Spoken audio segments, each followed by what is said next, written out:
Well, welcome to Wednesday's edition of the Newspaper Review. As once more, I am your wrecking ball, one-man wrecking ball, and I'll be discoursing with you this morning on the stories from the newspapers. Who knows? I mean, if you have any thoughts, do reach out to us on the AM show. Send us a message and we'll react to that. So let's start this morning with the Daily Graphic. Let me just get my copy here. And, Driver's impatience claims 6 lives, injures 34. That's on page 20 of the Daily Graphic this morning. There's also insurance bill passed to spur growth. Then security during Christmas. No holiday for police. There will be alert to post-election issues. And when you go to the back page, or maybe let me do the middle spread before we move on. African economic recovery from COVID-19, investing in mental health. And then 5 questions to ask your data storage vendor. So who stores your data? And do you know what they are doing with it? That story there is also captured on page 41 of the Minority walking to the EC to present a petition. But the EC says it did not receive prior notice. Of course, the Minority side going on to also discourse, break it down for Ghanaians, why they feel the Techiman South seat was wrested from them, why they feel they deserve that seat because they won it. And of course, we brought you that in the news. On the back page, public deserts wearing face masks, and that has become a major problem. Thorny one, hasn't it? In recent times, we've had, the president in a number, I think the 19th and 20th addresses, talking about the fact that we're abandoning the wearing of masks and it's becoming a major problem. So maybe let me start from the last one. Despite persistent calls on the public to wear face masks when they are out in the open as a means to stop the coronavirus disease from spreading, people are blatantly disregarding the call and behaving as though there were no longer any threat from the disease. Apart from churches, which still adhere to the prescribed safety protocols, patrons at many social gatherings are not observing the basic rules requiring them to wash hands, wear face masks, sanitize their hands, and ensure social distancing. Here is something I've noticed. I've been around some major institutions and all of that. And even the institutions are relaxing their code when it comes to the COVID protocols. You go there and there are security personnel, all right, but they look on. If you decide to wash, fine. If you don't wash, they allow you in. Some will sanitize your hands and all of that, but it means, we've basically let go to the dogs the protocols we've been following, and that can only bode disaster because in some countries, second waves and beyond, we can't take any risks. But let's delve into the story on page 20 of the Daily Graphic, shall we? It's a very sad one, and yesterday we were in Ashaiman. It's about the Arrive Alive campaign. We discoursed with drivers, passengers, the National Road Safety Authority, the DVLA. We spoke to, numerous stakeholders, the MTTD, for example, trying to sensitize people about the need to stay safe around this, period especially, but also to drive safely, cautiously, defensive driving, not offensive driving. And when you read stories like the one I'm about to share with you, it tells you that, well, we ought to take things much seriously. And so driver's impatience claims 6 lives, injures 34. And according to this story, 6 persons, lost their lives and 34 sustained varying degrees of injury in 2 separate accidents involving vehicles colliding when their attempt to overtake other vehicles went bad in the early hours of yesterday. So in one of the accidents, 5 persons died at the Tefle motorway junction in the South Tong district of the Volta region when a blue Ford Transit bus crashed head-on with a Hyundai Universe bus. The remains of the deceased, 4 of whom have been identified as Logoshi Awumega, 48, Joshua Agija, 25, Beauty Fiakome, 34, and Elom Chotome, 30, have been conveyed to the Sogakope District Hospital morgue for preservation and autopsy. Now, in the other accident, And this one occurred at the Gassem Estate near Apawa in the Takrady Agona Nkwanta Road in the Western region. One person died with 4 others sustaining injuries when a pickup vehicle driven by an alleged impatient driver. That is what I wanted to focus on. Impatient driver Francis Daze collided with a fully loaded fuel tanker. And you can only imagine the impact. So the caution here is that drivers ought to be measured and patient on the road. In these times, obia pentem contembrantem, but like Lord Kenya said in that song, contembrantem ube drew esiye and so tem. Let's stay safe. Let's not be in a hurry to get to our graves. So that's just a bit of caution there. But another interesting one I want to dig into right before I move on to other papers.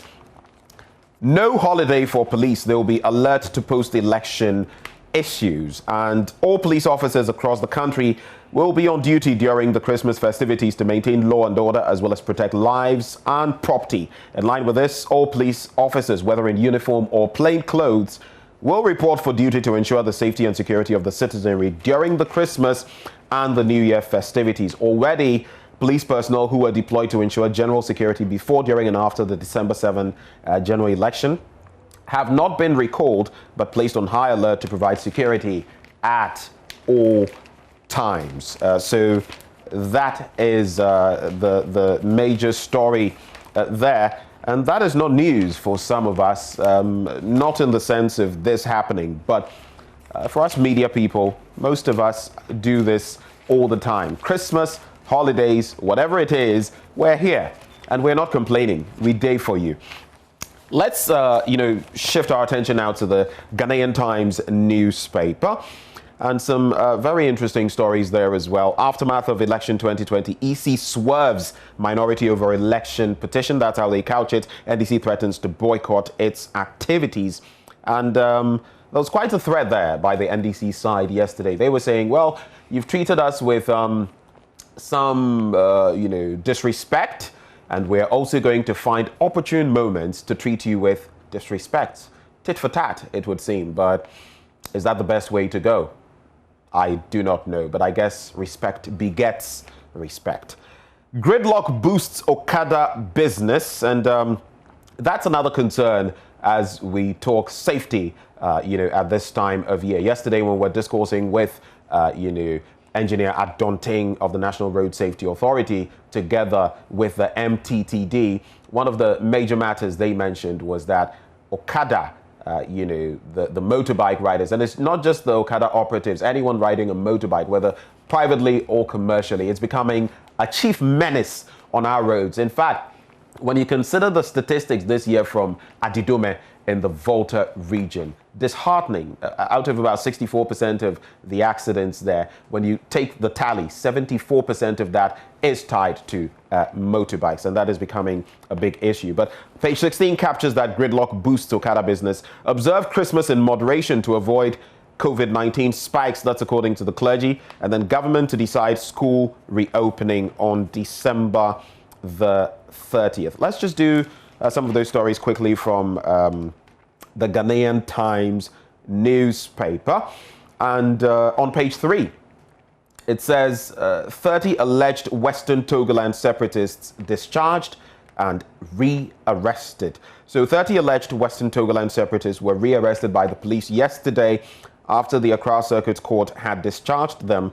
This was after the prosecutor, Assistant Superintendent of Police Sylvester Asari, had withdrawn the charge sheet containing treason felony charges against the accused. So the prosecutor had amended the charge sheet 5 times before yesterday's proceedings, causing counsel for the accused to raise concerns about the abuse of their clients' rights. A heated argument ensued between ASP Asari and Messrs.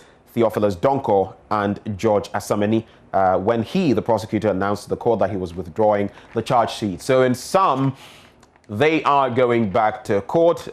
Treason felony withdrawn. But let's see what the new charges will bring to bear. 2 robbers lynched at Tuna, and 2 armed robbers were lynched while 4 other suspects suffered injuries at Tuna in the Sawala Tuna Kalba in the Savannah region. The Savannah Regional Police Public Relations Officer, Assistant Superintendent of Police, Ejoku Mousu, who disclosed this to journalists, that one of the lynched robbers was identified as Osman Isaka, 32, and the other yet to be identified. So something else you want to do around this point in time, this time of year, your security paramount, and safeguard what is yours, because other people will be looking to take it away from you. There's a story tied to that because a welder has been fined 5,400 Ghana cedis for theft. So don't get caught. Let your security be paramount. And maybe I'll just share this tip. If you buy something, kind of like big screen TVs and the rest,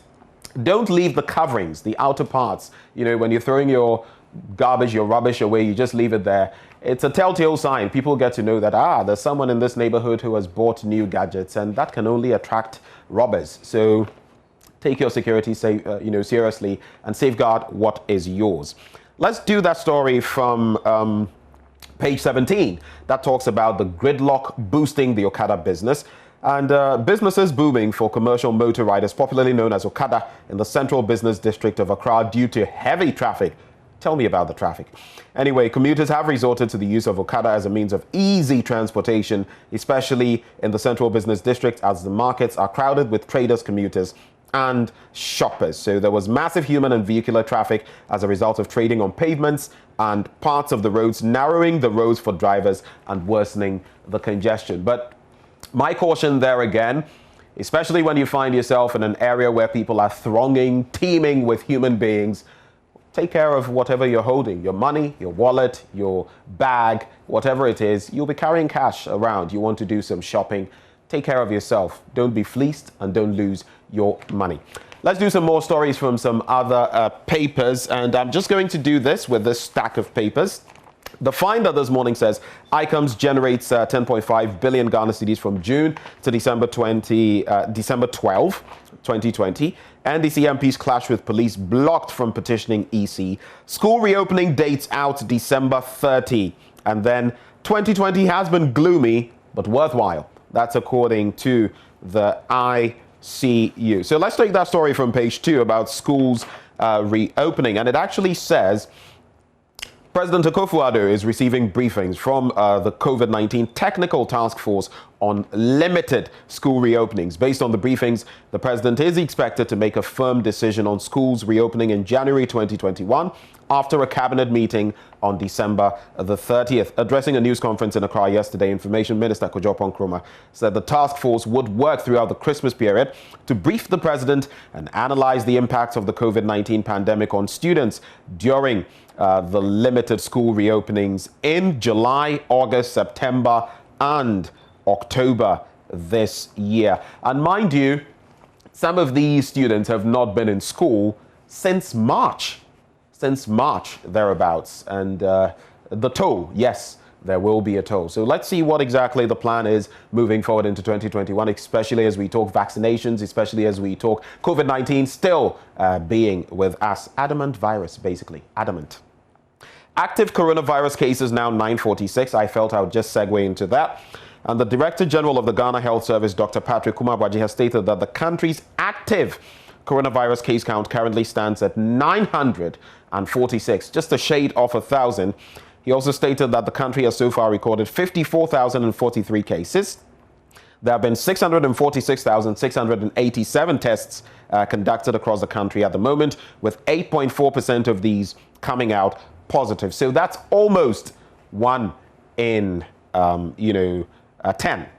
That's almost 1 in 10 there, or is it 1 in 100? So new cases recorded this month are 98, a significant decrease from previous months. Right. So the Greater Accra region remains the region with the highest number of cases, 60.9%, Volta 4.6%, Eastern 2.8%, Central 2.6%. And the Daily Guide, police stop NDC MP's march to EC, and teacher in court over Kantamanto fire. Let's dig into that one on page 3 of the paper. So police stop NDC MP's march to EC, but teacher in court over Kantamanto fire. A teacher, 41, was yesterday hauled before a Kaneshie magistrate court for setting the fire that ravaged parts of the Kantamanto market in Accra on December the 15th this year. The accused person, Daniel Komla Da, who is a resident of Ho in the Volta region, is before the court charged with a count of causing unlawful damage, to which he pleaded not guilty. The case of the prosecution is that the suspect set the fire to a section of the market, and the cause of the fire is suspected to be an act of arson, destroying property running into millions of Ghana cedis. He was arrested on December 18, 2020 in Ho after investigations revealed he was a member of a Facebook chat platform called NDC Administrator. So the different theories and even the spins on the story will continue, but for me, what is paramount is that that market went up in flames, and indeed it's left in its wake a lot of destruction to property and beyond. The Daily Dispatch now: Mahama will win 2024 if NPP elects a weak flag bearer. NPP's Nkrabea Ifadate says that. That's a very interesting one I want us to dig into as we prepare to wrap up. Now, the story says John Mahama will win 2024 easily if NPP elects a weak flag bearer. So, former Member of Parliament for Brekum, Captain Nkrabea Ifadate, is of the view that the next general elections in 2024 will be a cool chop. That's what he says for former President John Dramani Mahama. He, however, said there is a caveat on that. He believes it will only be possible if the NPP does not put its act or get its act together by unanimously deciding on a weak candidate to lead the party in the 2024 general elections. My question, though, would be, who is a weak candidate? What determines who a weak candidate is? And is a weak candidate in the eyes of, Captain Nkrabea Ifadate, a weak candidate in the eyes of Ghanaians? So many dynamics to look at, but for him, he believes in 2024, these could actually culminate in a John Mahama win. The Daily Statesman: Mills ruled with 40,000 margin, but Akufo-Addo can't with 500,000. Reopening of schools, president decides after December 30 cabinet meeting. NDC MPs brawl with police. That's the main one for the Ghanaian Observer. The custodian NDC MPs invade EC. Government moves to prevent fire outbreaks at markets. And some of the stories are repetitive, so I won't get into them. But this one on page 3, I shall take from the Custodian newspaper. Government moves to prevent fire outbreaks at markets. And the Minister for Local Government and Rural Development, Hajia Alima Mahama, has announced government will be putting measures in place to ensure that markets in the country have proper management systems. So what does she mean? She announced these after touring the Kaneshie Market Complex and the Odona Market in Accra on Monday. And she said apart from preventing the incessant fire outbreaks in markets, a proper system will also contain them when they do occur. This, according to her, will ensure that the items are recovered in such circumstances before the intervention of fire personnel. So that is the story there. More of same captured by the Republic Press newspaper. It's all about the NDC marching to the EC. And sales boom for cane weavers despite COVID-19. The publisher also carrying the story about the NDC. But finally, from the publisher, election 2020 brouhaha. Jataba roars at EC boss, gives a 2-day ultimatum to declare correct results.